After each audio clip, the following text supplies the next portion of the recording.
Hello everyone, कैसे हैं आप लोग। मैं हूं आपका फिजिक्स टीचर गुरसेवक सिंह और आपके सामने आया हूं एक नई वीडियो के साथ। तो ये पर्टिकुलर वीडियो होगी 11th क्लास के लिए।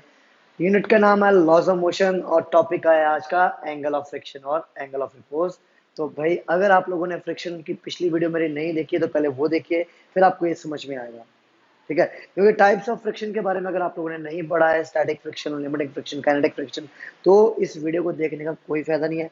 बाउंसर्स जाएंगे, बाउंसर्स। और हर बार आपको क्या करना पड़ेगा, डक करना पड़ेगा उससे बचने के लिए। ठीक है, तो भाई कोशिश यही करिए कि हो सके मेरी वीडियो देख लीजिए पिछली, या किसी और की देख लीजिए जिसकी भी अच्छी लगती हो, अगर आप इस वीडियो को देखना चाहते हो तो।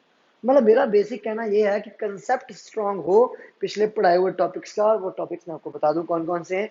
स्टैटिक फ्रिक्शन, लिमिटिंग फ्रिक्शन और काइनेटिक फ्रिक्शन। तो भाई आज का जो टॉपिक है पहला, वो है एंगल ऑफ फ्रिक्शन। क्या है? Angle of friction. क्या कहता है एंगल ऑफ फ्रिक्शन? तो ध्यान दीजिएगा यहाँ पर। सपोज ये कोई एक पर्टिकुलर सरफेस, इसके ऊपर आपने कोई ब्लॉक रखा हुआ है। ब्लॉक का मास है m, ब्लॉक का मास है m। ठीक है, अब आपने कोई फोर्स लगाया F नाम का, आपने कोई फोर्स लगाया F नाम का, ताकि इसको आप आगे की तरफ धकेल सके। तो भाई इसको रोकेगा कोई, तो वो कौन रोकने वाला? इसको रोकने वाला है फ्रिक्शनल फोर्स F के। फ्रिक्शनल फोर्स F के इसको रोकेगा। ठीक है, तो इसका वेट नीचे की तरफ लगेगा, दैट इज mg। और नॉर्मल एक्शन लगेगी ऊपर की तरफ, दैट इज n। ठीक, तो बेसिकली अब यहाँ पर क्या होगा, यहाँ पर दो कॉन्टैक्ट फोर्सेस है, एक नॉर्मल एक्शन और एक फ्रिक्शनल फोर्स है, दोनों के दोनों इस ब्लॉक के ऊपर लग रही है। तो नेट अपोजिंग फोर्स क्या हो जाएगा? नेट अपोजिंग फोर्स हो जाएगा ये। तो resultant of two opposing forces, that is R. अब यहाँ पर जो आर है, रिजल्टेंट ऑफ अपोजिंग फोर्सेस, जिसको आप कह सकते हो resultant, resultant of opposing forces, जिसको आप कह सकते हो। ठीक है, तो इसकी हेल्प से आपने एक पैरेललोग्राम बना लिया, और ये रिजल्टेंट हो गया, ये एक नॉर्मल हो गई, इनके बीच में एक एंगल बनेगा। उस एंगल को अभी के लिए नाम क्या दे दिया? थीटा नाम दे दिया। क्या नाम दे दिया? थीटा नाम दे दिया। यह थीटा क्या है? This theta is angle of friction. तो कोई डेफिनेशन अगर आप से पूछ ले, what is angle of friction? The angle of friction is that angle between the normal reaction and the resultant of opposing forces. तो थीटा यहाँ पर क्या है? आर और एन के बीच का angle, that is angle of friction. ठीक है, तो यहाँ से एंगल ऑफ फ्रिक्शन की अगर आपको आपको रिलेशन पता करनी है किसके विद रिस्पेक्ट, तो पिछले ही पर्टिकुलर वीडियो में आप लोगों ने कांस्टेंट के बारे में सुना था, म्यू।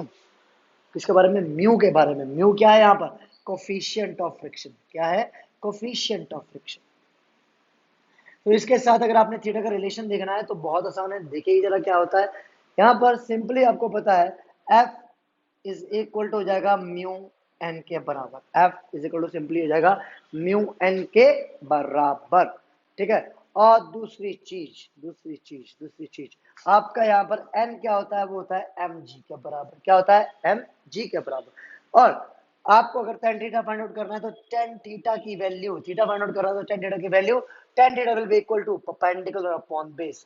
परपेंडिकुलर आपके पास ये जो कि एफ है, एफ के नहीं सॉरी, इसको जस्ट अभी एफ है, एफ से रिप्रेजेंट कर दिया। मुझे नहीं पता कौन सा फ्रिक्शन लग रहा है, बॉडी मूव हो रही है या नहीं हो रही है, रेस्ट पर मोशन पे है, तो जस्ट एफ से, F upon, F upon base, base क्या है? Normal reaction, that is N.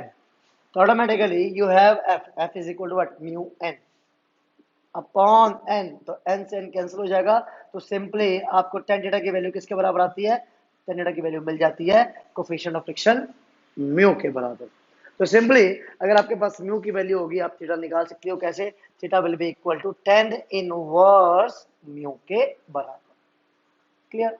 तो किसी भी सरफेस का एंगल ऑफ फ्रिक्शन आप इजीली पता कर सकते हो, कोई भी प्रॉब्लम नहीं होने वाली है। ठीक है, सिमिलरली अगर मैं आपसे कहूं एंगल ऑफ रिपोज पता करते हैं, what is angle of repose, तो ये थोड़ा सा टॉपिक हटके है, इसको समझिएगा। ठीक है, इसको समझिएगा और तब कंक्लूड करिएगा कि हाँ भाई इसमें कोई क्वेश्चन अराइज हो सकता है। ठीक है, तो मैं एक इंक्लाइन प्लेन मान रहा हूँ, ये एक incline plane, incline plane. Incline plane कैसे? सपोज अगर ये हॉरिजॉन्टल सरफेस है, ये हॉरिजॉन्टल सरफेस है, इसके विद रिस्पेक्ट इसने एक एंगल बना रखा है। ध्यान से देखिए, दिख रहा होगा ये एंगल, ये आपको एंगल दिख रहा है। आपने क्या करा, इनिशियली इसको भी हॉरिजॉन्टल रख दिया एक सरफेस, और इसके ऊपर मैं क्या रख रहा हूँ, सपोज एक मार्कर रख दे रहा हूँ, क्या रख दे रहा हूँ, मार्क। ठीक है, अब मैं क्या कर रहा हूँ, इसको धीरे धीरे इंक्लाइन कर रहा हूँ, इसको धीरे धीरे इंक्लाइन कर रहा हूँ एक पर्टिकुलर एंगल पर। बेसिकली क्या था ना, ये एक रोल करने वाली चीज है। अगर मैं रोल करने वाली चीज ना लूं, सपोज मैं ले लेता हूँ, चलो यहाँ पे मेरे पास एक डस्टर रखा हुआ है, मैं डस्टर को लेके चलता हूँ सपोज। ठीक है, ये एक डस्टर को लेके चल रहा हूँ, और क्लियर हो जाएगा, ये एक डस्टर है। ठीक है, अब मैं धीरे धीरे क्या कर रहा हूँ, इंक्लाइन कर रहा हूँ, इंक्लाइन कर रहा हूँ, इंक्लाइन कर रहा हूँ, एंगल बढ़ रहा है, एंगल बढ़ रहा है, एंगल बढ़ रहा है, एक एंगल बढ़ रहा है, एक particular angle, angle angle angle, ये देखो दिखा क्या हुआ, एक पर्टिकुलर एंगल पर बॉडी खुद ब खुद स्लाइड करना शुरू कर दिया। मैंने नहीं बढ़ाया, देखो ध्यान से, मैंने कुछ नहीं करा था, मैं बस एक ही काम कर रहा हूँ, एंगल को बढ़ा रहा हूँ और कुछ नहीं। एंगल को बढ़ाने के बाद ये बॉडी खुद ब खुद नीचे कैसे स्लाइड कर दी। वो particular angle when the body tends to move, body जब शुरू करने वाली है, शुरू हुई नहीं है, शुरू करने वाली है। एक इंक्लाइन प्लेन ये हो गया, ये वो डस्टर हो गया, और ये डस्टर नीचे आना चाह रहा है, तो ध्यान दीजिएगा यहाँ पर, अगर ये कोई एंगल थीटा है इंक्लाइन प्लेन का, कोई एंगल थीटा है, ठीक है, अब ये एंगल थीटा की वजह से इस एम जी के बन जाएंगे दो कंपोनेंट, जो आप ऑलरेडी पढ़ चुके हो पहले, एक ये और एक ये। ध्यान दीजिएगा, ये अगर थीटा है तो ये भी थीटा होगा, तो इसकी वजह से ये हो गया एम जी कॉस थीटा और ये हो गया एम जी साइन थीटा। ठीक है, तो भाई अगर आपने ये पहला ये कंसेप्ट पहले कहीं नहीं पढ़ा है तो प्लीज मेरी वीडियोस को जाके देख लीजिए, इस कंसेप्ट के बारे में मैं ऑलरेडी बता चुका हूँ। अब बट उस समय मैंने ये बताया था कि सरफेस स्मूथ है, बट कंपोनेंट्स का रेजोल्यूशन ऐसे ही हुआ था। अब यहाँ पर बॉडी जब नीचे आना चाह रही है तो उसको रोक रहा है कोई ना कोई, that is frictional force, that is frictional force. जब तक बॉडी रेस्ट पे थी तब तक लगने वाला फ्रिक्शनल फोर्स एफ एस था। When the body tends to move, body चलने वाली है कुचुक कुचुक कुचुक नीचे की तरफ, उस पर्टिकुलर टाइम पर फोर्स लगना शुरू हो जाएगा, लिमिटिंग स्टैटिक फ्रिक्शन। कौन सा लिमिटिंग स्टैटिक फ्रिक्शन, उस पर्टिकुलर टाइम पर when body just begins to slide, body चलना चाह रही है तो फ्रिक्शनल फोर्स कन्वर्ट हो जाता है ऑटोमेटिकली किसमें, लिमिटिंग स्टैटिक फ्रिक्शन में। तो आपको मैं ऑलरेडी बता चुका हूं कि static friction is your self adjusting force. जैसे जैसे एमजी साइन थीटा नीचे की तरफ बढ़ता जाएगा ये चेंज होता जाएगा। सर एमजी साइन थीटा कैसे बढ़ रहा है, तो एमजी को बढ़ा नहीं रहा है भाई, आप थोड़ी देर पहले क्या कर रहे थे, आप इसके एंगल को बढ़ा रहे थे।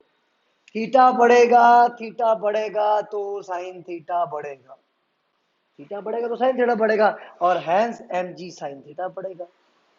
एम जी साइन थीटा बढ़ेगा तो भाई एम जी साइन थीटा नीचे की तरफ लग रहा है तो वो एफ एस को धीरे धीरे बढ़ाना शुरू कर देगा। क्यों, एफ एस क्या एक सेल्फ एडजस्टिंग फोर्स है। एक टाइम आएगा M G sine theta F S के बराबर हो जाएगा, एक टाइम आएगा, सॉरी वो तो हमेशा ही बराबर होगा, एक टाइम आएगा जब M G sine theta F L के बराबर हो जाएगा, एफ एल बोले तो लिमिटिंग स्टैटिक फ्रिक्शन के बराबर हो जाएगा। उस पर्टिकुलर टाइम पर बॉडी चाहेगी कि नीचे आओ।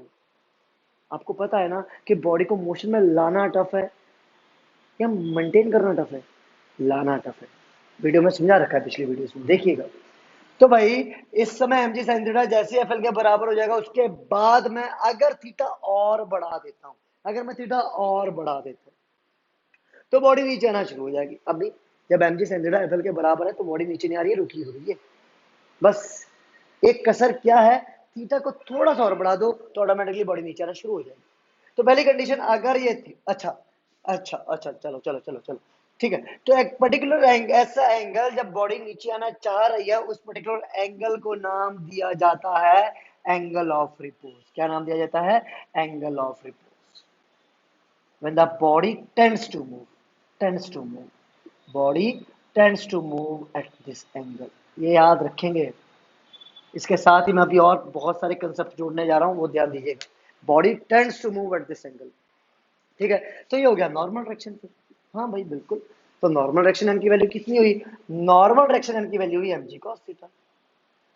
ठीक, तो फ्रिक्शनल फोर्स एफ की वैल्यू कितनी हुई, वो एम जी साइन थीटा के बराबर। दोनों को डिवाइड कर देंगे तो मिल जाएगा एम जी से एम जी कैंसिल, तो टेन थीटा। अब यहाँ पर जब एम जी साइन थीटा मतलब एफ एल के बराबर है, उस समय ये थीटा थोड़ी होगा, उस समय तो ये फाई होगा, उस समय तो ये फाई होगा, तो हम थीटा को फाई के बराबर कर देंगे, तो यहाँ पर आ जाएगा tan phi is equal to F upon N. ठीक है, कोई दिक्कत तो नहीं, कोई दिक्कत नहीं। बट आपको ये भी पता है एफ की वैल्यू होती है म्यू एन के बराबर। एफ की वैल्यू होती है म्यू एन के बराबर, तो आप एफ को यहाँ पुट करोगे तो टेन फाई की वैल्यू क्या आ जाती है, टेन फाई आ जाता है mu N upon N, N से एन कैंसल, तो tan phi will be equal to mu, tan phi will be equal to mu. तो इसका मतलब अगर यही पर्टिकुलर सरफेस आपका पैरेलल होता तो उसके लिए जो एंगल ऑफ फ्रिक्शन होता, उसके लिए जो एंगल ऑफ फ्रिक्शन होता वो होता tan theta is equal to, उसके लिए होता है tan theta is equal to, तो यहाँ पर ये थीटा एंगल ऑफ फ्रिक्शन, यहाँ पर ये theta angle of friction. But अगर मैं उसी पर्टिकुलर सरफेस को एक ऐसे एंगल पर इंक्लाइन कर दूं जहां पर बॉडी खुद ब खुद नीचे आना चाहती है, उस पर्टिकुलर एंगल पर टेन फाई की वैल्यू किसके बराबर होती है, म्यू के बराबर होती है। तो इसका मतलब अगर सरफेस एक जैसा है, दोनों का म्यू सेम है, तो इसका मतलब दोनों पर्टिकुलर सर्फेसेस के लिए, ये पहली कंडीशन, ये दूसरी कंडीशन, दोनों सर्फेसेस के लिए थीटा की वैल्यू फाई के बराबर आ जाएगी। That is angle of friction will be always equal to angle of repose for a certain material। Material change ना करें, मटेरियल चेंज ना करें तो angle of friction will be always equal to angle of repose. ये ध्यान रखिएगा, इसके ऊपर डेरिवेशन आ जाता है, तो डेरिवेशन में क्या करना होगा, पहले एंगल ऑफ फ्रिक्शन का डेरिवेशन, फिर एंगल ऑफ रिपोज का डेरिवेशन, इक्वेशन नंबर 1 और 2 को इक्वेट कर देंगे, थीटा की वैल्यू फाई के बराबर आ जाएगी, थीटा एंगल ऑफ फ्रिक्शन है, फाई एंगल ऑफ रिपोज। ठीक है, अब बात करते हैं कि बॉडी कब रहेगी, कब चलना चाहेगी, और जब चलना चाहेगी तो किस वेलोसिटी से, किस एक्सेलरेशन से चलेगी, वो सारी कंडीशंस मैं पहले आपको समझा देता हूँ। तो स्क्रीनशॉट ले लिया हो या फिर पॉज करके इसको नोट डाउन कर लिया हो तो बहुत अच्छी बात है, और अगर आगे आ गए हो तो रिवाइंड करना तो आता ही होगा यूट्यूब पे, तो रिवाइंड करके पीछे चले जाओ। मेरा मानना है यार, फिजिक्स अगर समझनी है तो कम से कम 3 से 4 बार एक टॉपिक को समझिए, एक बार टीचर से समझिए, एक बार खुद से समझिए, और एक बार उसको करके देख लीजिए। फिजिक्स बहुत आसान है मेरे भाई, बट करना पड़ेगा। अब देखो, मैं 4 कंडीशंस की बात करूंगा, इनफैक्ट 3 के, सॉरी। तो देखिए भाई, ये आपके पास मास है, ठीक, इसका वेट एम जी नीचे की तरफ गया, क्लियर। इसके 2 कंपोनेंट हो गए भाई, एक ये और एक ये हो गया एम जी कॉस थीटा, और ये हो गया M G sine theta. But theta क्या है, थीटा ये है, तो इनफैक्ट ये भी हुआ, तो यहाँ पर लगेगा फ्रिक्शनल फोर्स, ये हो गया नॉर्मल डायरेक्शन एन। ठीक है, अब बात करते हैं थीटा की वैल्यू अगर कम है, सॉरी अगर ज्यादा है, ना ना ना ना ना, पहली कंडीशन है ना, तो पहली कंडीशन थीटा की वैल्यू कम है, किससे, फाई से, कम है किससे, फाई से। थीटा कम इंक्लाइंड है, नीचे की तरफ है, तो बॉडी रुकी रहेगी भाई, बॉडी रुकी रहेगी, बॉडी रुकी रहेगी, तो उस पर्टिकुलर कंडीशन पे होगा क्या, बॉडी रेस्ट पे रहेगी, बॉडी रेस्ट पे रहेगी, बॉडी में कोई मोशन नहीं होगा, बॉडी रेस्ट पे रहेगी, बॉडी में कोई मोशन नहीं होगा, तो होगा क्या, उस समय का फ्रिक्शनल फोर्स क्या होगा, फ्रिक्शनल फोर्स एफ एस होगा, किसके बराबर होगा, जितना एम जी साइन थीटा नीचे लग रहा है उसके बराबर होगा, जितना एम जी साइन थीटा नीचे लग रहा है उसके बराबर। थीटा बढ़ता जाएगा, एफ एस बढ़ता जाएगा, थीटा बढ़ता जाएगा, एफ एस बढ़ता जाएगा। तो एक दूसरी कंडीशन की अगर मैं बात करूं, तो थीटा की वैल्यू अगर फाई के बराबर हो जाए, फिर थीटा की वैल्यू अगर फाई के बराबर हो जाए, फिर तो उस पर्टिकुलर कंडीशन पे क्या होगा, तो ध्यान दीजिएगा, थीटा अगर फाई के बराबर हो जाती है, थीटा अगर फाई के बराबर हो जाती है, तो बॉडी अभी भी रेस्ट पे रहेगी, बट इस समय जो लगने वाला फ्रिक्शनल फोर्स हो जाएगा वो लिमिटिंग हो जाएगा, क्या हो जाएगा, लिमिटिंग हो जाएगा, पहले एफ एस था, अब लिमिटिंग हो जाएगा, बट उस लिमिटिंग की वैल्यू क्या हो जाएगी, एम जी साइन फाई के बराबर। डिफरेंस क्या है दोनों में, तो डिफरेंस है ये, कोई एंगल ऑफ इंक्लिनेशन है, कोई भी अनडिस्टेंट एंगल ऑफ इंक्लिनेशन है, ये स्पेशल एंगल है, इसको एंगल ऑफ रिपोज कहते हैं, इसको एंगल ऑफ रिपोज कहते हैं। तो इसका मतलब ये हुआ कि जब भी आपको स्टैटिक फ्रिक्शन निकालना है तो भाई एम जी साइन थीटा अनडिस्टेंट एंगल ले लो जो भी गिवन है, बट अगर वो अनडिस्टेंट एंगल आपका एंगल ऑफ रिपोज के बराबर हुआ तो उस समय का लगने वाला फ्रिक्शनल फोर्स क्या होगा, लिमिटिंग स्टैटिक होगा, और बॉडी अभी भी रेस्ट पे रहेगी, बट रेस्ट के बाद बॉडी के ऊपर जब भी आप एम जी साइन थीटा बढ़ाने की कोशिश करोगे तो ऑटोमेटिकली क्या होने वाला है, ऑटोमेटिकली क्या होने वाला है, तो यहां ध्यान दीजिएगा क्या होगा, थर्ड कंडीशन में क्या होगा, तो थीटा की वैल्यू जैसे ही फाई से बढ़ जाएगी, जैसे ही फाई से बढ़ जाएगी, तो उस पर्टिकुलर कंडीशन में M G sine phi will now become greater than F N. अब आप खुद सोचिए, नेट फोर्स की बात कर रहा हूं, तो भाई अगर ये पर्टिकुलर ब्लॉक था, इसके ऊपर नीचे की तरफ लग गया एम जी साइन फाई, ऊपर की तरफ रोकने वाला फोर्स या frictional force F L maximum था, बट उसको उसने ओवरकम कर दिया, उसको उसने ओवरकम कर दिया, ओवरकम करने के बाद अब ये एफ एल नहीं रहेगा, ये एफ की हो जाएगा, क्यों, क्योंकि बॉडी मोशन में आ गई, तो मोशन में आते ही फ्रिक्शनल फोर्स अपने आप को एडजस्ट करके फिर से कन्वर्ट कर लेता है किसमें, काइनेटिक में। तो बॉडी मोशन में आ जाएगी, बॉडी जैसे ही मोशन में आएगी तो उसके ऊपर लगना शुरू हो जाएगा काइनेटिक फ्रिक्शन, उसके ऊपर लगना शुरू हो जाएगा काइनेटिक फ्रिक्शन। तो इस समय लगने वाला फ्रिक्शनल फोर्स है काइनेटिक फ्रिक्शन, तो उसकी वैल्यू निकालनी है। तो उसकी वैल्यू निकालने के लिए एफ के इज इक्वल टू म्यू के आर, म्यू के एन, एफ के इज इक्वल टू म्यू के एन। तो एफ एल का फॉर्मूला होता है म्यू एस एन, दूसरा फॉर्मूला। तो यहाँ पर म्यू एस स्टैटिक फ्रिक्शन दे रखा होगा, यहाँ पर म्यू के काइनेटिक फ्रिक्शन का कोफिशिएंट दे रखा होगा। इन केस अगर किसी क्वेश्चन में म्यू के नहीं गिवन है, म्यू एस गिवन है, तो ऑटोमेटिकली आपके पास कोई और ऑप्शन नहीं होता है, आपको एफ के की वैल्यू फिर उस केस में म्यू एस की हेल्प से ही निकालनी पड़ती है, ये ध्यान रखिएगा। ठीक है, तो ये तो आ गया आपके 3 केसेस। अब थोड़ी सी बात करते हैं इनके कुछ न्यूमेरिकल्स की। न्यूमेरिकल सर कैसे आते हैं? तो बहुत आसान न्यूमेरिकल्स आते हैं, बस आपको ये इसका जो फ्री बॉडी डायग्राम था, कंपोनेंट्स का रेजोल्यूशन था, इन सब के बारे में आपको अच्छी नॉलेज होना चाहिए। अच्छी नॉलेज होगी तो आपके लिए कुछ भी नहीं है ये न्यूमेरिकल्स। ध्यान दीजिएगा, आपके पास सपोज ये कोई फिगर ड्रॉ होता है, 30 डिग्री का ये फिगर मान लिया जाए, ठीक है। और इस पर्टिकुलर क्वेश्चंस में क्या हो सकता है, कभी कभी आपको एंगल ऑफ रिपोज गिवन हो सकता है, फ्रिक्शनल फोर्स निकालने के लिए पूछ सकते हैं, या लिमिटिंग फ्रिक्शन निकालने के लिए पूछ सकते हैं, या एक्सेलरेशन निकालने के लिए पूछ सकते हैं। ठीक है, सपोज अगर कोई आपके पास गिवन है कि फाई की वैल्यू है 45 डिग्री से गिवन है, क्या गिवन है, फाई की वैल्यू 45 डिग्री से, ठीक है। और आपको कह दिया जाता है find frictional force, find frictional force, ये पूछ रहे हैं वो कि भाई फ्रिक्शनल फोर्स निकालिए पहली कंडीशन में।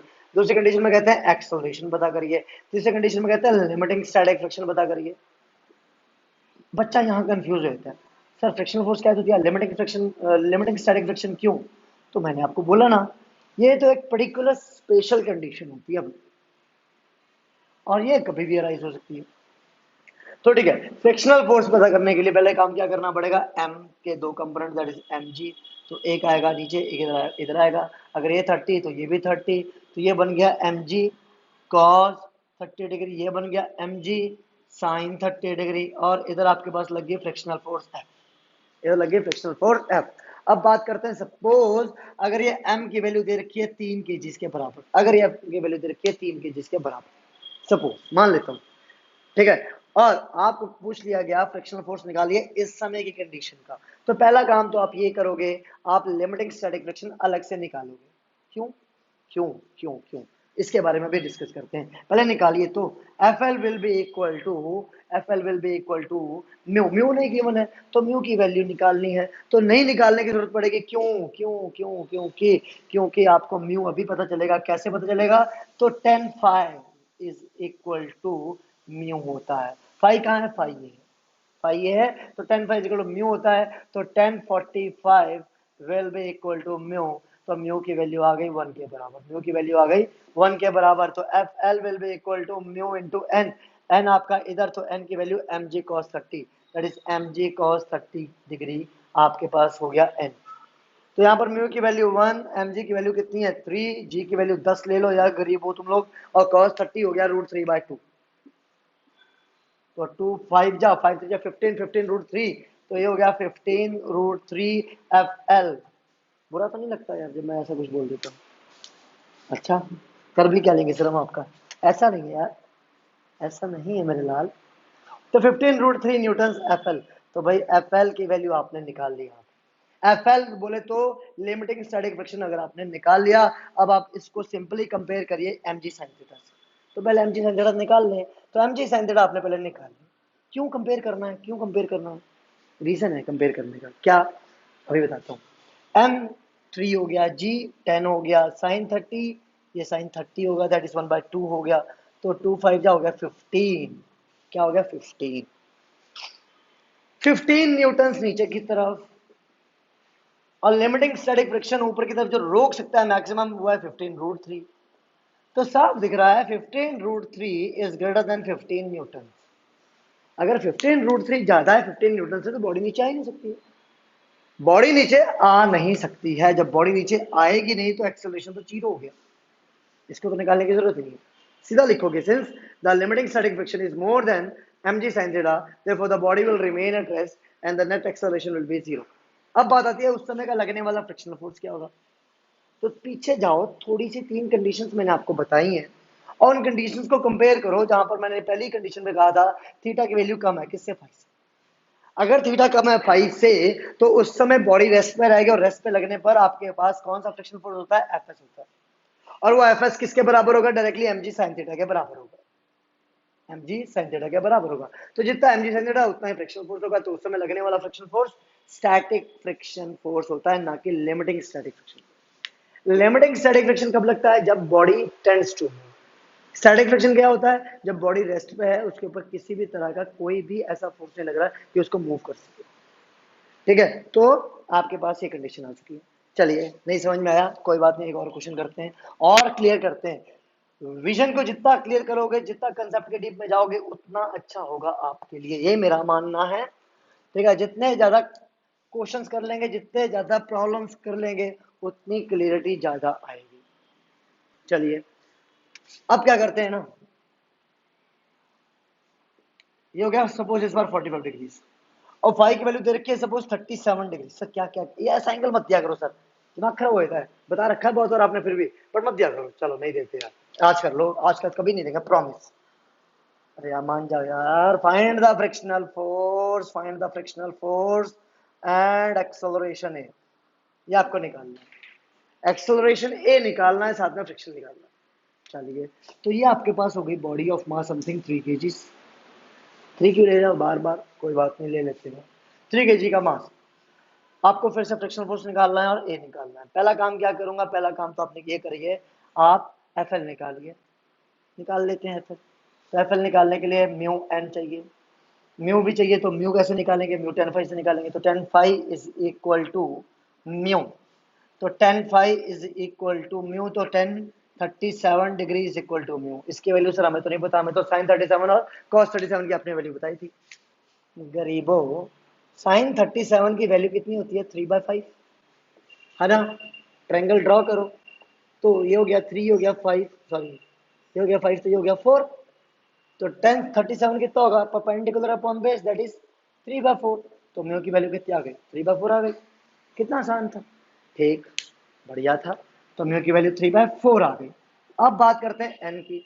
तो भाई ये एम जी साइन थीटा, बहुत बार बता चुका हूँ, ये एम जी कॉस थीटा, क्योंकि अगर ये 45 है तो एम जी कॉस थीटा। ठीक है, ये आपके पास हो गया नॉर्मल डायरेक्शन है। तो एन की वैल्यू किसके बराबर, एम जी कॉस 45 डिग्री के बराबर। होल्ड ऑन, ठीक है, ये एम जी कॉस 45 के बराबर। तो कॉस 45 की वैल्यू आपको पता है, 3/4 इंटू 3 इंटू 10 इंटू कॉस 45 1/√2। तो 3 3 9, 9 इंटू 10 90 अपॉन 4√3। कितना गंदा आंसर आ रहा है, ऐसा क्वेश्चन क्यों लिया मैंने यार। चलो यार एक काम करें प्लीज यार, ये 4 ले लो। बॉडी का वेट, बॉडी का वेट 4 किलो ले लो, बॉडी का वेट।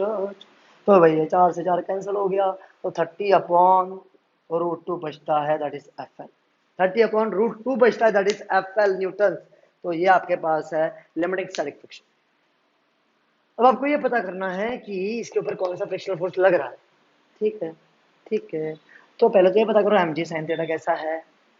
भाई एम जी साइन थीटा को इससे कंपेयर करोगे तभी तो पता चलेगा बॉडी रेस्ट पर है या बॉडी टेंड्स टू मूव है या बॉडी मोशन में है। बॉडी रेस्ट पर है तो लगने वाला फ्रिक्शनल फोर्स क्या होगा, स्टैटिक फ्रिक्शन।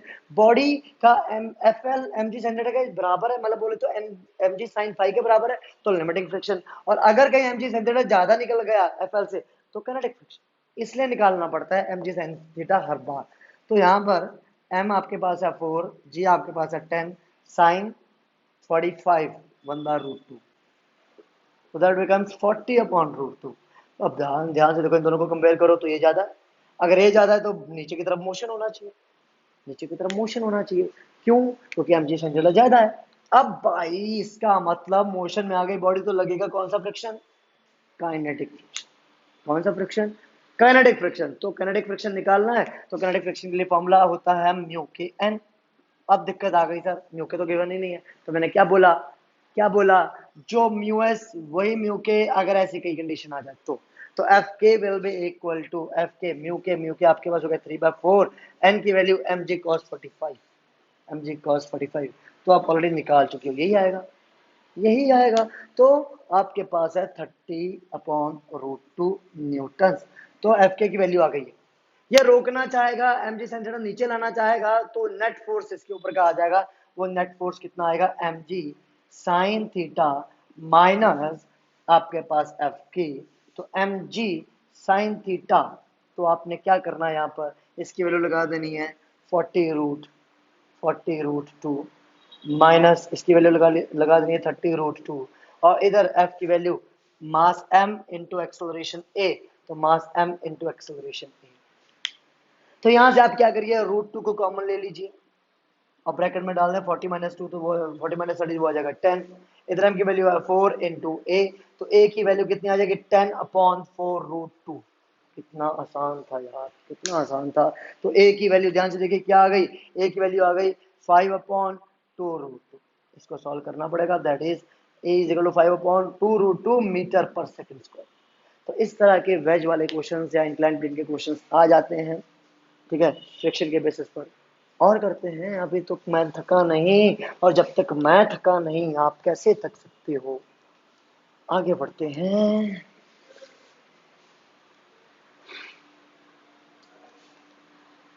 तेरी आंखें झुकी झुकी, तेरा चेहरा खिला खिला, बड़ी किस्मत वाला है बहुत प्यार की नाम। पुडिंग डाल लें, डाल लेते हैं।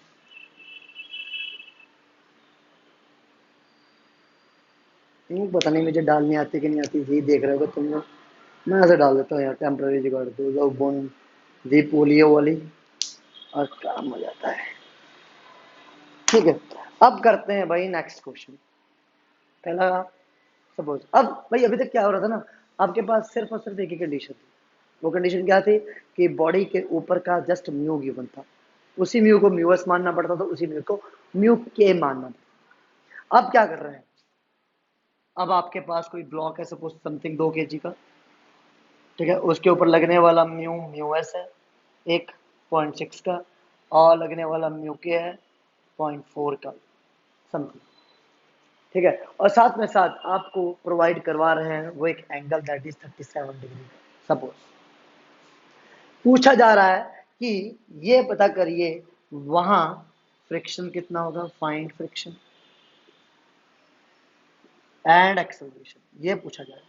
ये वहां का एक्सेलरेशन पता करिए और साथ में साथ फ्रिक्शन पता करिए कितना होगा, और ये भी पता करिए कि बॉडी रेस्ट पे है या मोशन पे, रेस्ट और मोशन, ये 3 कंडीशंस आपको पता करनी है। पहली चीज बॉडी रेस्ट पे है मोशन पे, दूसरी चीज फ्रिक्शन पता करनी है, तीसरी चीज एक्सेलरेशन पता करनी है। भाई रेस्ट पे या मोशन पे ये तो आप इजीली पता कर सकते हो, एम जी साइन थीटा को कंपेयर करना पड़ेगा फ्रिक्शनल फोर्स के साथ। कौन सा फ्रिक्शन फोर्स के साथ, लिमिटिंग स्टैटिक फ्रिक्शन फोर्स के साथ। अगर वो M G sine theta limiting static friction से ज्यादा होगा तो मोशन होगा, कम होगा तो रेस्ट होगा, सिंपल सी कंडीशन। तो इसलिए आपको एफ एल की वैल्यू हमेशा चाहिए होती है। बट सर लिमिटिंग फ्रिक्शन कैसे निकालेंगे, वो तो गिवन ही नहीं है, ठीक है। तो भाई 10 इज इक्वल होता है म्यू, 10 इज इक्वल होता है म्यू, और दिक्कत हमारे लिए होने वाली है क्या, इस म्यू को अभी के लिए 3/4 ले लो ताकि हमारा क्वेश्चन थोड़ा इजी हो जाए। तो 10 इज इक्वल टू म्यू, तो 10 इज इक्वल टू 3/4, तो 5 will be equal to 10 inverse 3/4, 10 inverse 3/4, ठीक है। 10 इनवर्स 3/4 किसकी वैल्यू होती है, तो थोड़ी देर पहले मैंने अभी आपको बताई थी, पिछले केस में देखो फाई की वैल्यू 37 डिग्री आ गई। अरे मजा आ गया, कितनी आ गई 37 डिग्री आ गई। अगर 37 डिग्री आ रही है, अगर 37 डिग्री आ रही है, तो यहां पर आपके पास थीटा की वैल्यू किसके बराबर है, जस्ट फाई के बराबर। थीटा की वैल्यू किसके बराबर है, जस्ट फाई के बराबर है, तो इसका मतलब बॉडी के ऊपर लगने वाला फ्रिक्शन फोर्स कौन सा होगा, लिमिटिंग स्टैटिक फ्रिक्शन पर, क्योंकि फाई थीटा के बराबर। इंक्लाइन प्लेन का जो एंगल थीटा है वो फाई के बराबर है, और ऐसा जब होता है तो आपको मैं ऑलरेडी बता चुका हूं, body tends to move but is not moving, tends to move. और लगने वाला फ्रिक्शनल फोर्स कौन सा होगा? लगने वाला फ्रिक्शनल फोर्स होगा लिमिटिंग स्टैटिक फ्रिक्शन। तो बॉडी रहेगी तो रेस्ट पे, पहली कंडीशन तो ये आ गई। फाइंड फ्रिक्शनल फोर्स, तो फ्रिक्शनल फोर्स आप इजीली निकाल लोगे, that is Fl is equal to mu N. Mu की वैल्यू निकाल चुके हैं, रेस्ट पे रहेगी, तो दैट इज 3/4 निकालनी गई तो गिवन ही थी। एन की वैल्यू mg sin थीटा, तो ये नीचे, ये इधर, ये इधर, ये mg हो गया, ये 37 हो गया, तो ये mg cos 37 हो गया, और ये mg sin 37 हो गया। क्लियर है? यहाँ तक कोई दिक्कत नहीं। अब भाई आपके पास ये n की वैल्यू जो ऊपर नॉर्मल डायरेक्शन है, ये किसके बराबर होगी? mg cos 37 के बराबर, तो आपने डायरेक्टली mg cos 37 लगा दिया। इसको सॉल्व करके आंसर आप खुद लिखोगे ताकि आपकी अटेंडेंस को मैं मार्क कर सकूं। ये इसलिए या करने को तो मैं भी कर लूं, बट मुझे पता तो चले कि कौन यहाँ तक पहुंचा है, उन्हीं की अटेंडेंस लगाऊंगा। और बहुतों ने तो अटेंडेंस लगवाई ही नहीं है। शॉर्ट अटेंडेंस जिस दिन होगी उस दिन आपको रियलाइज हो जाएगा कि कितनी बड़ी गलती कर रहे हो। और बेटा एक चीज हमेशा ध्यान रखना कि अगले दिन अगर आप अटेंडेंस लगाते हो तो प्लीज माय डियर स्टूडेंट्स, वो काउंट नहीं होती है। मैं नहीं चाहता आपकी शॉर्ट अटेंडेंस की वजह से आपको दिक्कत हो, तो आप अपने फ्रेंड्स को भी बताते रहें कि प्लीज भाई अटेंडेंस लगा दिया करें। अगला क्वेश्चन करते हैं भाई। अगले क्वेश्चन में क्या है, ध्यान से देखो, बड़ा अच्छा क्वेश्चन है भाई। ये 8 किलो है, ये 60 डिग्री है, और यहाँ म्यू एस गिवन है और समथिंग म्यू का गिवन है, और यहाँ पर कोई फोर्स एफ लग रहा है। बोला क्या जा रहा है, ये देखो, फाइंड मैक्सिमम एफ व्हेन पहली condition, body is at rest. Body is at rest, body रुकी पड़ी है भाई, बॉडी रुकी पड़ी है, बॉडी चल नहीं रही है। दूसरी condition, body is coming down with v is equal to constant। दूसरी कंडीशन ये हो गई भाई, ओके। तीसरी condition, moving up with constant acceleration है समथिंग 2 मीटर पर सेकंड स्क्वायर का, समथिंग कोई ऐसा क्वेश्चन दे दिया सपोज। अब भाई बहुत अच्छा क्वेश्चन है, अगर ये क्वेश्चन आपने कर लिया तो मुझे लगता है फ्रिक्शन के सारे कंसेप्ट क्लियर हो जाएंगे। भाई बॉडी रेस्ट पे जो रहती है उसकी मैक्सिमम कंडीशन क्या है, मतलब उसके ऊपर लगने वाला मैक्सिमम फोर्स क्या है, बॉडी अगर रेस्ट पे रहना चाहती है।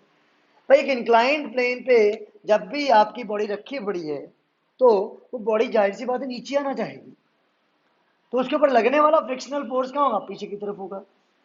तो मैक्सिमम फ्रिक्शनल फोर्स क्या लग सकता है बॉडी के ऊपर, लिमिटिंग स्टैटिक फ्रिक्शन ही तो लग सकता है, ठीक, जाहिर सी बात है। और नीचे लाना कौन चाहता है, mg sin थीटा लाना चाहता है, तो मैक्सिमम लिमिटिंग स्टैटिक फ्रिक्शन भी लगा दिया, mg sin थीटा उसको नीचे लाना चाहता है। बट मैं क्या चाहता हूं, बॉडी रेस्ट पे रहे तो ये f क्या हो जाए। तो भाई अगर आप बॉडी रेस्ट पे रखना चाहते हो तो f की वैल्यू, f प्लस fl की वैल्यू किसके बराबर हो, mg sin थीटा के बराबर हो जाए, ये तो चाहोगे आप, बिल्कुल। तो यहां से आप f की वैल्यू निकाल सकते हो, अगर fl और mg sin थीटा आपको मिल जाए, बिल्कुल निकाल सकता हूं सर। तो fl की वैल्यू क्या होगी, fl की वैल्यू निकालने में कोई दिक्कत नहीं, fl की वैल्यू हो जाएगी म्यू एस एन, हाँ म्यू एस के बराबर। n की वैल्यू क्या होगी, n आपके पास ये नॉर्मल डायरेक्शन है, और अगर ये mg है तो ये mg cos थीटा हो जाएगा, तो ये थीटा हो जाएगा। तो वहां पर n की वैल्यू कितनी हो जाएगी, तो म्यू एस इंटू एन की जगह mg cos थीटा। तो आप एफएल की वैल्यू निकाल लोगे, एफएल की वैल्यू निकालने के बाद यहाँ पुट करोगे, एमजी sin थीटा की वैल्यू मिल जाएगी, दोनों वैल्यूज को माइनस करोगे तो एफ की वैल्यू मिल जाएगी। तो पहला कंडीशन सॉल्व हो गई, हो जानी चाहिए, अभी सॉल्व भी कर लेंगे, कोई दिक्कत नहीं। दूसरी कंडीशन की बात करते हैं, दूसरी कंडीशन की बात करते हैं, तो body is coming down with constant velocity. Body motion में है, बॉडी मोशन में है तो नीचे आ रही है ना बॉडी, तो आपका उस समय फ्रिक्शनल फोर्स कौन सा हो जाएगा, काइनेटिक फ्रिक्शन हो जाएगा। बॉडी मोशन में आ गई है, बॉडी मोशन में आ गई है और कांस्टेंट वेलोसिटी है, तो इसका मतलब लगने वाला फ्रिक्शनल फोर्स काइनेटिक फ्रिक्शन हो गया। तो इसका मतलब बॉडी का नेट एक्सेलरेशन तो अभी भी जीरो है, बॉडी का नेट एक्सेलरेशन अभी भी जीरो है। तो नेट एक्सेलरेशन जीरो होने का मतलब F K plus F will be equal to M G sine theta again. Sir फर्क क्या हुआ दोनों में? फर्क ये हुआ कि यहाँ बॉडी रेस्ट पे थी तो limiting static friction, body tends to move but is not moving, और यहाँ पर एफ के लगाने का मतलब है बॉडी मोशन पे है बट वेलोसिटी कांस्टेंट है, तो इसका मतलब दोनों फोर्सेस जीरो होंगे, दोनों फोर्सेस आपस में इक्वल एंड अपोजिट होंगे, जिसकी वजह से नेट एक्सेलरेशन जीरो हो जाएगा। तो ये तो होगी कांस्टेंट वेलोसिटी की कंडीशन, ये होगी रेस्ट की कंडीशन। ये समझ लीजिए, यहाँ पर ये समझ लीजिए कि बॉडी रेस्ट पे है तो एफ एल लगता है, अब बॉडी मोशन में है दैट इज कांस्टेंट वेलोसिटी के साथ तो एफ के लगता है, तो एफ के लगता है। ये ध्यान रखिएगा, बस काम खत्म। अब बात आती है यहाँ पर, अब बात आती है यहाँ पर कि body is moving up with constant acceleration. ले भाई, बॉडी ऊपर की तरफ चल रही है, बॉडी ऊपर की तरफ चल रही है एक कांस्टेंट एक्सेलरेशन के साथ, ठीक है भाई। अब आप खुद सोचिए, जब बॉडी ऊपर की तरफ जा रही है तो आपका ये फ्रिक्शनल फोर्स किधर लगेगा? नीचे की तरफ। आपका ये फ्रिक्शनल फोर्स किधर लगेगा? नीचे की तरफ। और एक्सेलरेशन कहाँ है? ऊपर की तरफ। एक्सेलरेशन कहाँ है? ऊपर की तरफ। अब आप खुद सोचिए यार, यहाँ का एक्सेलरेशन अगर ऊपर की तरफ है तो वो किसकी वजह से है? फोर्स एफ की वजह से। फोर्स एफ की वजह से है। रोकना कौन कौन चाह रहा है? रोकना चाह रहा है एम जी साइन थीटा और साथ ही साथ फ्रिक्शनल फोर्स, नो डाउट, बिल्कुल भी नहीं। तो इसका मतलब ये हुआ थर्ड कंडीशन में फोर्स एफ में से आपको क्या क्या माइनस करना पड़ेगा? एम की साइन थीटा और एफ को, एफ के को। काइनेटिक फ्रिक्शन क्यों? क्योंकि बॉडी मोशन में होगी और एफ की वैल्यू ज्यादा होगी। अब सर एफ के इधर क्यों? क्योंकि बॉडी ऊपर जा रही है। पिछले कंडीशन में एफ के और एफ एल कहाँ था? ऊपर की तरफ, क्योंकि बॉडी नीचे आना चाह रही है। तो रिलेटिव मोशन को तो अपोज करता है भाई फ्रिक्शन, ये तो अपने पढ़ा हुआ है और वही कर रहे हैं। तो इस समय एक्सेलरेशन जब ऊपर है तो फ्रिक्शनल फोर्स नीचे की तरफ होगा, एमजी सेंटर नीचे की तरफ होगा और अप्लाइड फोर्स ऊपर की तरफ होगा। तो अप्लाइड फोर्स एफ ऊपर की तरफ है, उसमें से माइनस कर दो एमजी साइन थीटा, माइनस कर दो फ्रिक्शनल फोर्स एफ के, तो इन सारे फोर्सेस का नेट फोर्स आपको मिल जाएगा मास इनटू एक्सेलरेशन ए। ये हो गई तीसरी कंडीशन। पहली कंडीशन ये, दूसरी की ये, तीसरी की ये, तीनों कंडीशन समझ में आ जानी चाहिए। पहली कंडीशन को फिर से बता देता हूं कि बॉडी रेस्ट पर है, बॉडी रेस्ट पे है तो मैक्सिमम फ्रिक्शन क्या लगेगा? उसका लिमिटिंग स्टैटिक फ्रिक्शन, जो उसको रोकना चाहेगा, जो उसको ऊपर की तरफ रोकना चाहेगा। But MG sign theta F L से बहुत ज्यादा बड़ा होगा, अभी दिखा देता हूं मैं आपको, जिसकी वजह से वो अकेला नहीं उसको रोक सकता, तो उसके साथ एफ लगेगा। तो एफ और एफ एल दोनों मिलकर रोकेंगे और एमजी साइन थीटा को बैलेंस कर देंगे, ताकि नेट फोर्स भी जीरो हो जाए और बॉडी वहीं की वहीं रुकी रह जाए। नेट फोर्स जीरो हो गया है, बट कौन सा फ्रिक्शनल फोर्स लग रहा है? लिमिटिंग, तो बॉडी रेस्ट पे रहेगी। ये ध्यान रखिएगा, नेट फोर्स यहां पर भी जीरो है बट बॉडी मोशन में आ गई। क्यों? क्योंकि फ्रिक्शनल फोर्स कौन सा? काइनेटिक है, काइनेटिक फ्रिक्शन फोर्स तब लगता है जब बॉडी मोशन में होती है, कांस्टेंट वेलोसिटी के साथ।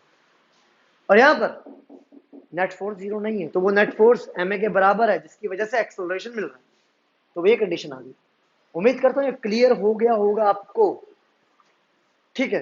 तो आपके पास एफ एल की वैल्यू है, तो एफ एल की वैल्यू आप निकाल लो। तो उसके लिए म्यूएस चाहिए, तो म्यूएस मैं मान लेता हूँ 3/4 है, मान लेता हूँ 3/4।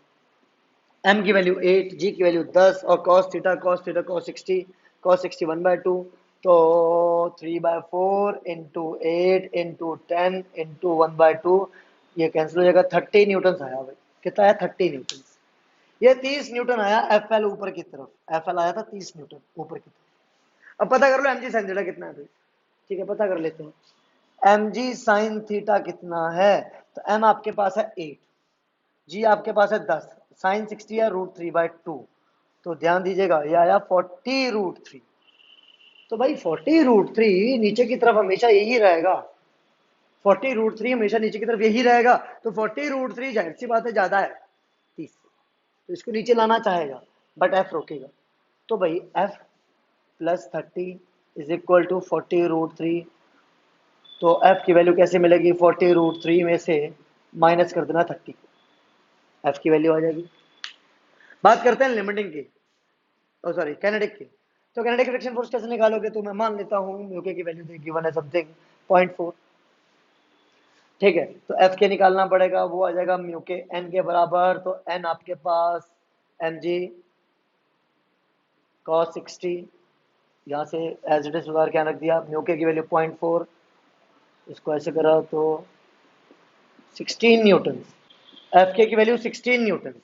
अगर ये 16 न्यूटन है और एम जी स्टैंडर्ड आपने निकाल लिया 40√3 है, अब प्लस एफ निकालना है तो एफ की वैल्यू कितनी हो जाएगी, 40√3 में से माइनस कर दो किसको, 16 को, आंसर आ जाएगा, बिल्कुल आ जाएगा, कोई दिक्कत नहीं होगी। फिर आपको निकालना है क्या, एफ, तो F minus M G standard कितना 40√3 माइनस एफ का कितना 16, एम कितना 8 इंटू ए कितना 2, एफ की वैल्यू यहाँ से भी आ जाएगी। तीनों के आंसर्स आपने लिख के मुझे बता देने हैं, वैसे तो मैं सॉल्व कर ही चुका हूँ, कैलकुलेशन जो आपके हाथ में छोड़ी है यार, है ना, इतना तो कर ही सकता हूँ। तो ये क्लियर हो गया होगा, मुझे उम्मीद है आपको। ऐसे ही क्वेश्चन आते हैं यार, थोड़ा कंपटीशन के भी करते हैं, ये सारे कंपटीशन के भी थे, बट और टिपिकल जो कंपटीशन में आ जाते हैं उनके बारे में थोड़ा सा डिस्कशन और कर लेते हैं हम, कि कैसे कैसे क्वेश्चंस कंपटीशंस में पूछे जाते हैं। एक कंसेप्ट बताऊंगा, दो ब्लॉक्स का, एक के ऊपर दूसरा ब्लॉक जब रख देते हैं तो क्या होता है, एक के ऊपर जब दूसरा ब्लॉक रख देते हैं तो क्या होता है। सपोज ये एक सरफेस, ठीक, ये अपने ब्लॉक रखा उसके ऊपर मास m1 का, ठीक, और ये अपने दूसरा ब्लॉक रखा मास m2 का, ठीक है। कंडीशंस आपके सामने ये आएंगी भाई, दोनों मूव कर रहे हैं एक ही डायरेक्शन पे सेम एक्सेलरेशन के साथ, तो बताओ क्या फोर्स लग रहा है किसके ऊपर का। दोनों के फ्रिक्शनल फ्रिक्शंस भी गिवन होंगे, सपोज ये μ1 फ्रिक्शन प्रोवाइड करवा रहा है, ये μ2 फ्रिक्शन प्रोवाइड करवा रहा है सपोज, ठीक है। कभी इसके ऊपर फोर्स लगा रहे हैं एफ और कभी इसके ऊपर फोर्स लगा रहे हैं एफ, ये अलग अलग कंडीशंस हो सकती है। किसी क्वेश्चन में एफ यहां पर लग रहा है, किसी क्वेश्चन में एफ यहां लग रहा है।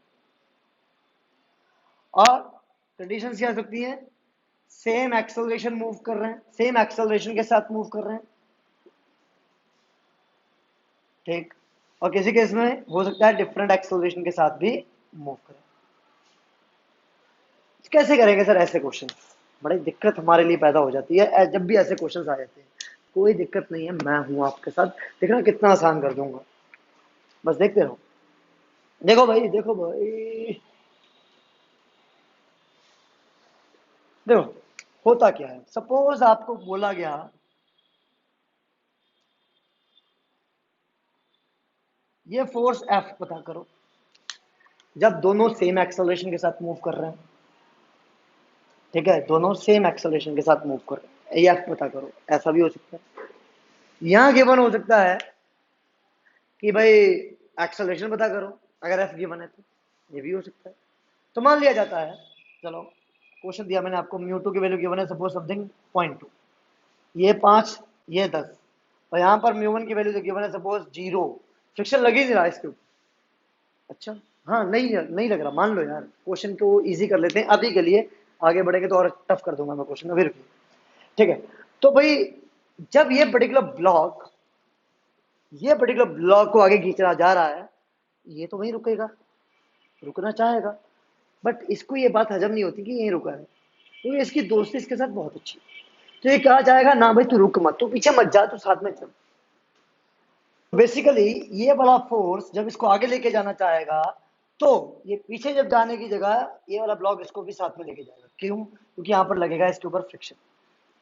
फ्रिक्शनल फोर्स जब भी लगता है रिलेटिव मोशन में लगता है, दैट इज अपोज करता है उसके रिलेटिव मोशन को, तो ये पीछे जाना चाहता था तो फ्रिक्शन फोर्स इसके ऊपर आगे की तरफ लगेगा ताकि इसको रोके और पीछे जाने से रोक सके, दैट इज एफ एल। तो एफ एल आगे की तरफ लगा तो ये पर्टिकुलर बॉडी आगे की तरफ आएगी, तो इसके ऊपर लगने वाला फ्रिक्शन फोर्स कितना हुआ, एफ एल हुआ, तो एफ एल की वैल्यू कितनी, तो एफ एल की वैल्यू हो जाती है म्यू एन के बराबर। तो अगर मैं इस बॉडी का मास m1 मान लेता हूँ, इस बॉडी का मास m2 मान लेता हूँ, तो ये जो सरफेस है ये इसके ऊपर एक नॉर्मल डायरेक्शन लगाएगी जो कि n2 नाम की। तो अगर ये 5 किलो का मास दूसरी सरफेस के ऊपर फिक्स्ड है, तो नॉर्मल डायरेक्शन n2 आपकी अगर लग रही है तो वो किसके बराबर होगी, वो होगी m2g के बराबर।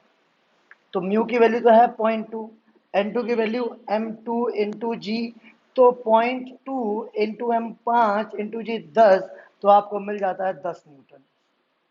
तो 10 न्यूटन क्या कर रहा है, 10 न्यूटन क्या कर रहा है यहाँ पर, इस 5 किलो को आगे लेके जाना चाह रहा है, तो इसके ऊपर लगने वाला एक्सेलरेशन क्या हो गया, इसके ऊपर लगने वाला एक्सेलरेशन हो गया 2 मीटर पर सेकंड स्क्वायर। कैसे, A is equal to F L upon M. तो एफ एल ये इसको आगे लेके जाना चाह रहा है इस एक्सेलरेशन के साथ, कैसे, F L is equal to M into A. तो ए की वैल्यू कितनी आ जाती है 10 upon 5, that becomes what 2 metre पर सेकंड स्क्वायर। ये आ गई ए की वैल्यू। तो यही वाला ए इस बॉडी के पास भी होना चाहिए, यही वाला ए इस बॉडी के पास भी होना चाहिए। तो ये बॉडी का फोर्स आगे की तरफ एफ, और रोकने वाला होगा उतना ही अपोजिंग फोर्स जितना इसके ऊपर लग रहा है, तो एफ एल। नीचे तो नहीं लग रहा फ्रिक्शनल फोर्स, बट ऊपर तो लगेगा ना इसकी वजह से। तो क्या करना है, बॉडी को आगे जाना है, तो एफ में से माइनस कर दो एफ एल, तो किसके बराबर हो जाएगा एम वन इंटू ए के बराबर। ए तो मैं निकाल चुका हूं, कितना है 2, एम वन की वैल्यू कितनी है 10, और एफ एल की वैल्यू कितनी है 10। तो कैपिटल एफ की वैल्यू आपको मिलनी है, तो टोटल पावर कितनी हो जाएगी 30 न्यूटन के बराबर।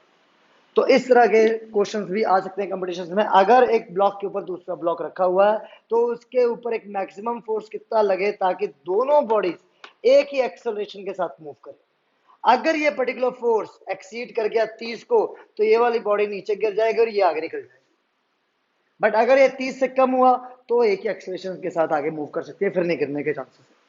तो ऐसे क्वेश्चंस को आपने अटेम्प्ट करना है। उम्मीद करता हूँ वीडियो अच्छी लगी होगी। Thank you so much.